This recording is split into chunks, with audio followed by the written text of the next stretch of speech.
Vous êtes bien sur La Première, bonsoir à tous et bienvenue dans ce journal. Dans les titres, ce soir, ils détectent et combattent l'illettrisme pour faciliter l'insertion des demandeurs d'emploi. En cette journée internationale de l'alphabétisation, nous verrons comment le Pôle emploi accompagne les personnes qui ne savent ni lire ni écrire le français. Après 4 heures d'échange avec le président de la République, les élus signataires de l'appel de Fort-de-France sont ressortis satisfaits de l'Élysée. Parmi les avancées obtenues, la mise en place d'une feuille de route concernant les Outre-mer. Enfin, nous ferons le point sur la situation aux Comores. Le pays fait face à une crise alimentaire depuis hier. Anjouan est touché par des révoltes de la faim. Savoir lire, écrire le français, des outils essentiels dans le milieu professionnel. Pourtant, beaucoup de demandeurs d'emploi ne maîtrisent pas ces compétences. En ce jeudi 8 septembre, journée internationale de l'alphabétisation, Pôle emploi Mayotte propose à ses adhérents de se faire tester. Chafantia Ibako, Farouseni étaient présents.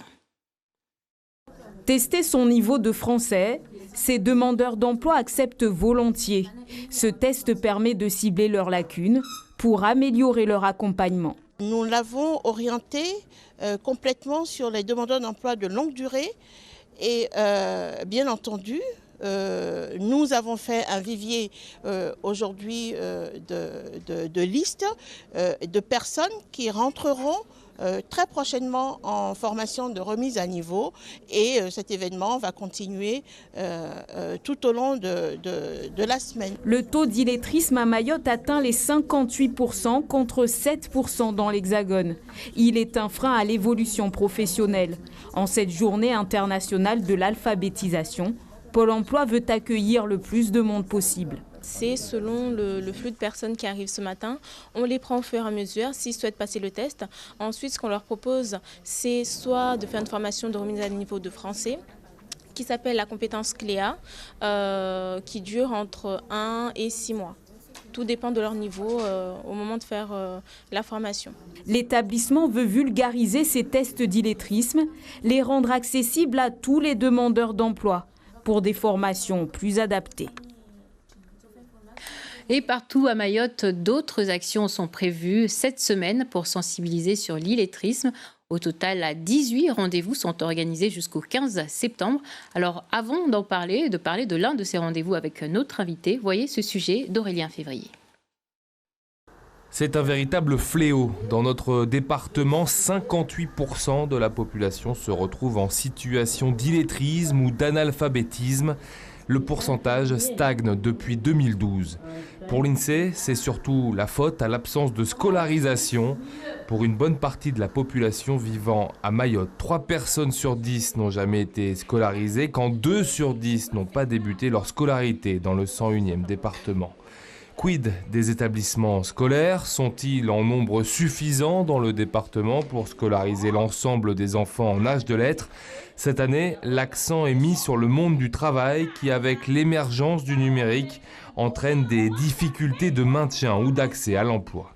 À titre de comparaison, sur l'ensemble du territoire français, le pourcentage de personnes illettrées ou analphabètes est de 7%. Et on l'a dit cette semaine et pour la première fois, 18 événements sur l'illettrisme sont prévus sur toute l'île. Et cette fois-ci, le CMEA est associé pour la première fois aussi.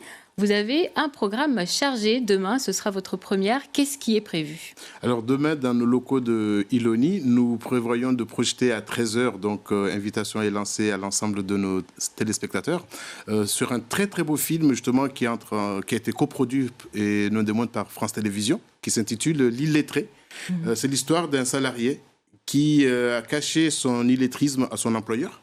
Un accident lui survient et il voudrait que cet accident devienne un accident de travail. Donc, devant ce fait, le chef d'entreprise lui a dit je vous laisse venir découvrir la suite. Alors, Abdelaziz Ahmed Koudra, je rappelle que vous êtes formateur animation professionnelle, chargé de communication aussi au sein du CMEA Mayotte. C'est la première fois que vous êtes associé. Qu'est-ce que vous allez faire de différent par rapport à d'autres partenaires? En fait, notre mission n'est pas justement d'aller apprendre à écrire, à lire ou calculer, mais tout au long de nos formations, nous constatons qu'il y a de nombreux adultes qui viennent et qui sont confrontés à la difficulté de la langue française. Donc, surtout, on le constate quand on leur propose des fiches d'activité, ce qui est notre fonds de commerce. Et ils viennent nous dire, on a du mal à comprendre, on ne comprend pas très bien. Et quelquefois, ça pose un sérieux problème parce qu'à travers cette difficulté de comprendre la fiche de jeu, derrière, de fil en aiguille, on se rend compte que même à la maison, pour accompagner l'enfant, ça devient une complicité, une complication. Donc, nous, on donne des outils pour s'améliorer, mais nous n'avons pas pour vocation de remplacer l'éducation nationale. Donc, nous faisons bien la part des choses entre l'illettrisme et l'alphabétisation, parce que dans le reportage, on a fait ce raccourci. On parle bien de l'illettrisme et non de l'analphabétisme. Quelle est la différence, justement ? L'illettrisme, c'est la personne qui a fréquenté l'établissement scolaire, qui n'a pas acquis les bases fondamentales, notamment savoir lire, écrire et calculer. Et l'analphabète, c'est la personne qui n'a jamais fréquenté l'école. Et je voudrais juste préciser, parce qu'on a la chance d'être à Mayotte et d'avoir une multiplicité de langues. Oui. Donc, nous parlons bien de l'illettrisme par rapport à la langue française. Parce que je vois bien nos parents qui vont nous dire « Oui, mais moi, je maîtrise l'arabe, je maîtrise le malgache. Oui. Est-ce que je suis considéré comme illettré ?» Donc, c'est cette précision qui n'est pas des moindres non plus. Alors, dans le sujet que nous venons de voir, on a entendu ce chiffre, 58% d'illettrisme en langue française, un chiffre qui n'a pas bougé depuis 10 ans. Selon vous, qu'est-ce qui ne fonctionne pas ? Parce que des campagnes contre l'illettrisme, il y en a depuis plus de 10 ans, justement. Qu'est-ce qui ne fonctionne pas ? Mais je vais encore être... Ça, c'est des chiffres qui datent de 2012. Moi, je vais vous donner le dernier chiffre qui date de 2020, qui nous a été communiqué par Christelle Bianchi, qui n'est autre que la chargée de mission de l'Agence nationale de lutte contre l'illettrisme ici à Mayotte. Il faut savoir qu'à l'heure actuelle, on a 71% de nos jeunes en très grosse difficulté. Donc si on ne les prend pas en charge, si les associations qui mènent les actions autour de la lutte contre l'illettrisme ne les prennent pas en charge maintenant, ça veut dire que c'est 71% de notre population adulte qui va être en difficulté. Donc nous, au niveau des CMA, j'insiste fortement, ce n'est pas notre mission. Mais par contre, à travers nos actions de formation, que ce soit le BAFA, le BFD ou les BPGEPS, nous utilisons comme langue de travail le français. Donc nous ne pouvons que donner des outils et non nous substituer aux actions qui sont développées tout au long de l'année par la préfecture, qui fait un très gros travail là-dessus, et le rectorat. Par rapport aux jeunes qui sont en difficulté, le rectorat développe de nombreuses actions pour accompagner justement la population face à cette difficulté. Alors...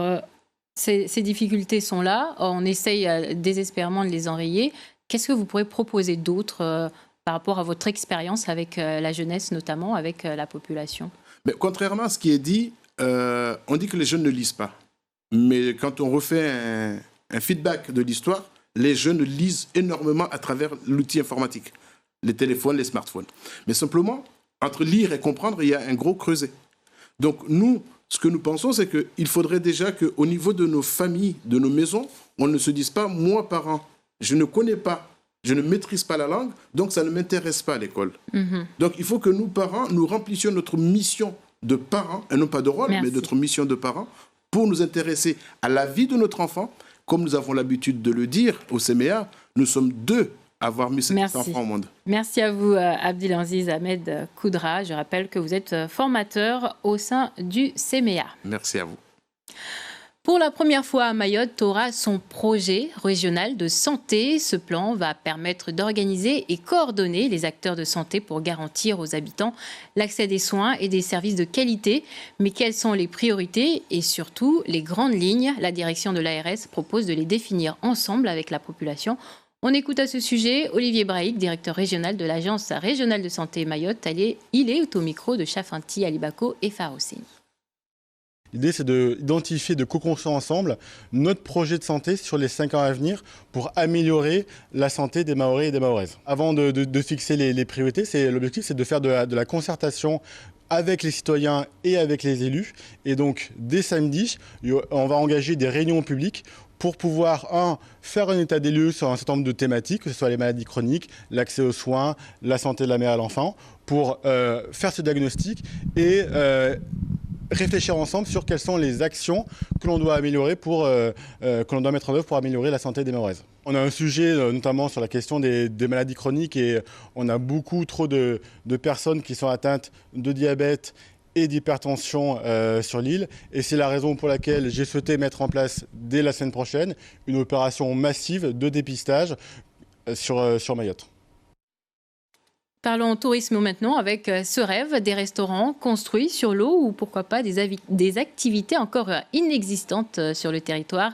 Il faut trouver des projets innovants pour attirer des touristes à Mayotte et pour y parvenir, l'agence d'attractivité et de développement du département lance le challenge Création Tourisme Mayotte 2022-2024. Il s'adresse à tous ceux qui souhaitent se lancer et créer de nouvelles activités touristiques.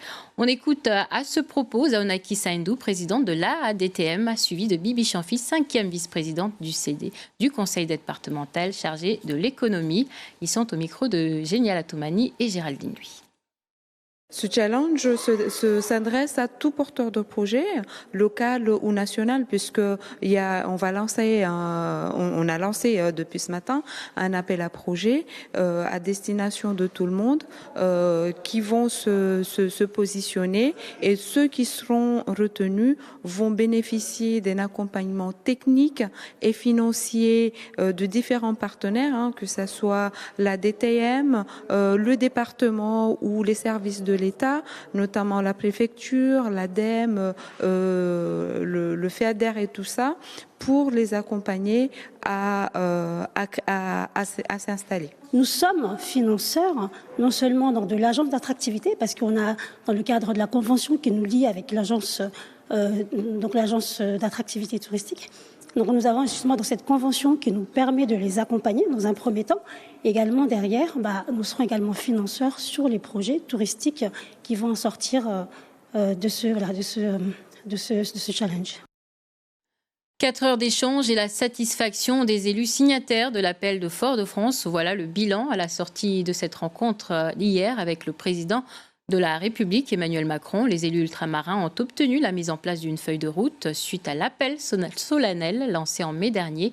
Antoine Defive, Alban Lucien.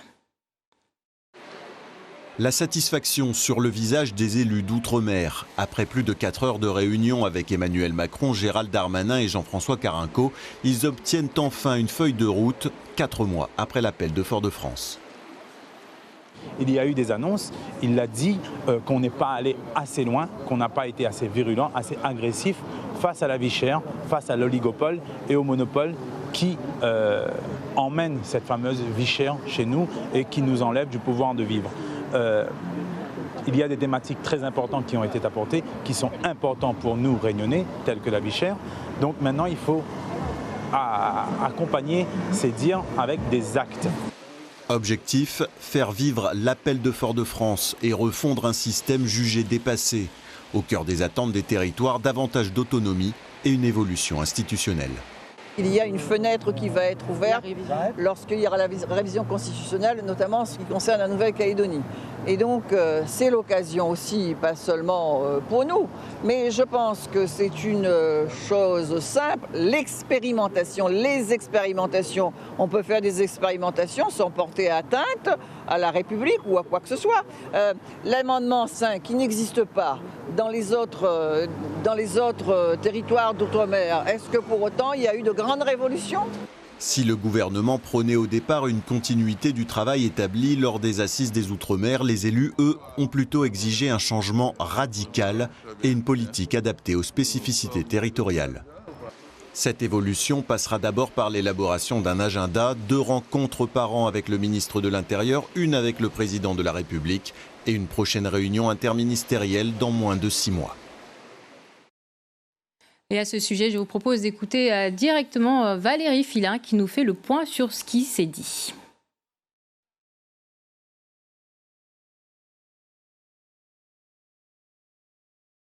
A été mise sur la table par Huguette Bello, la présidente de la région Réunion, qui sans détour a demandé sa suppression lors de ce dîner de travail hier soir à l'Élysée. On l'a entendu, 4 heures d'échange entre les élus des Outre-mer et le président de la République. Il n'y aura pas de tabou, parler franchement, leur a martelé Emmanuel Macron. Des questions essentielles ont donc été abordées, notamment, et on a entendu celle d'une révision constitutionnelle à l'horizon 2023-2024. On parle aussi de choses très concrètes, comme la lutte contre l'insécurité qui mine de nombreux territoires, lutte contre la vie chère, et les monopoles.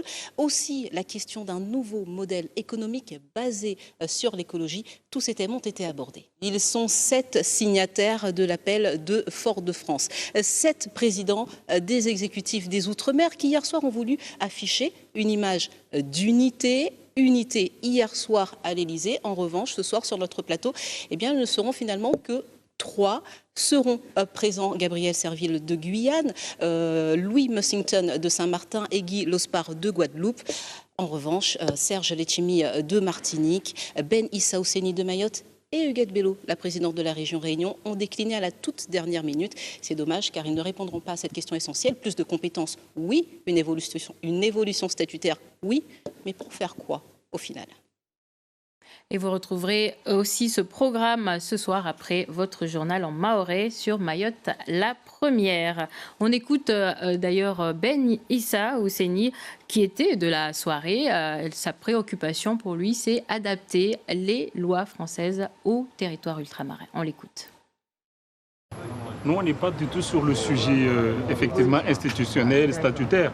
Nous, c'est pour une politique publique plus adaptée à nos territoires. Vous comprenez, les décisions qui sont prises aujourd'hui sont beaucoup plus adaptées à la métropole. Nous voulons une politique publique adaptée aux besoins aujourd'hui de nos territoires, voilà, à la mesure de ce qui se fait chez nous et surtout tenant compte de nos spécificités, de nos particularités, parce qu'on ne peut pas forcément transposer les systèmes de la métropole vers nos territoires qui ont leur culture, qui ont leur histoire.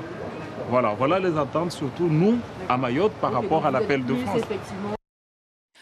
On reste dans l'Hexagone avec cette préoccupation majeure, économiser l'eau à Mayotte aussi. Et depuis cet été, c'est un sujet d'actualité là-bas.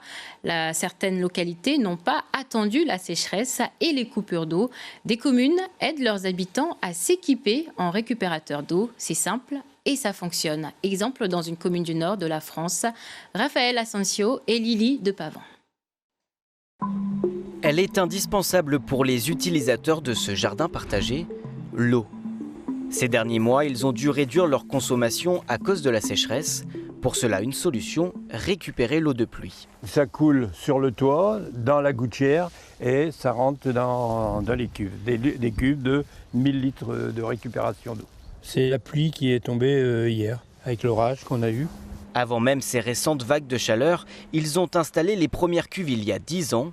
Aujourd'hui, ils en ont une 50aine. C'est mieux pour la planète et pour les plantes. Dans le réseau, il y a quand même du calcaire, tout ça, que dans le récupérateur, bon, il n'y a pas de tous ces produits-là, quoi, hein. La plante, on le voit, elle pousse beaucoup plus vite avec l'eau de pluie. Une initiative encouragée par la ville de Marquette-les-Lilles dans le Nord. Depuis 5 ans, elle propose à ses 12 000 habitants de les aider à acheter un de ces récupérateurs. On propose le financement de 50% du montant d'une citerne de récupération d'eau de pluie à hauteur de 50 € maxi. En gros, on finance la moitié. Ça évite de consommer l'eau du robinet quand on peut l'avoir soi-même. Ici, les demandes ont été multipliées par 5 en 2 ans, un succès. La preuve dans ce magasin de jardinage d'une commune voisine qui propose une aide similaire. Une des plus belles ventes de cet été au niveau de l'arrosage. On voit une forte demande cette année suite au manque d'eau qu'on a depuis cet hiver. Aussi pour une question d'économie, parce que mine de rien, récupérer l'eau de pluie c'est gratuit comparé à l'eau de ville, donc ça fait double effet en fait. Dans cet établissement, la vente de récupérateurs d'eau de pluie a augmenté de 80% en un an.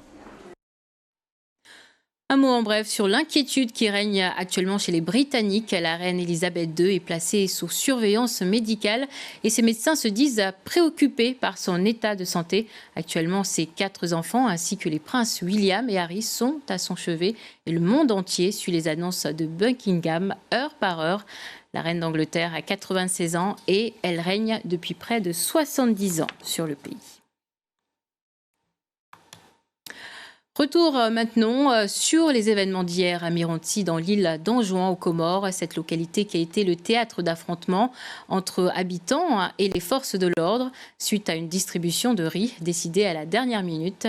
La localité est revenue au calme, même si beaucoup d'habitants n'ont pas été servis. Reportage de notre correspondante sur place, Faiza Souley Youssouf.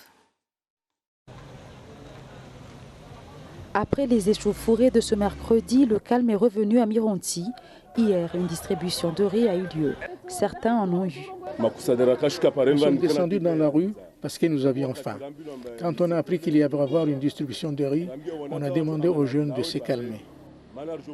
Moi, Dieu merci, j'en ai eu, mais juste un sac. Et il ne suffira pas parce que je dois en donner aussi à ma mère.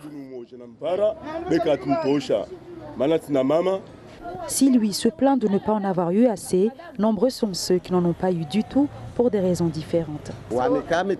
Moi, je n'ai pas eu parce que j'avais peur de sortir de chez moi. Il y a eu des jets de bombes lacrymogènes au point que des gens se sont évanouis. Du coup, certains pensaient que la distribution du riz était un guet-apens pour se faire arrêter. Moi, je n'en ai pas eu. Je n'en ai pas eu parce que j'avais peur de sortir. Je luttais de toutes mes forces pour avoir du riz et je n'en ai pas eu. Du coup, je suis parti dormir le ventre vide. Ça fait 2 mois que je n'ai pas eu de riz. À Mironti, il régnait ce matin une certaine excitation et certains jeunes de la localité, en plus du riz, demandent la libération de 3 des leurs. Nous avons eu un peu de riz, Dieu merci. Maintenant, qu'ils libèrent nos camarades. Moi, j'en connais 3. La distribution se poursuit aujourd'hui. L'ONICOR refuse toujours de communiquer à ce sujet. Voilà, c'est la fin de cette édition. Merci d'avoir été avec nous. Dans un instant, la météo et je vous retrouve tout de suite après pour le journal en mahorais.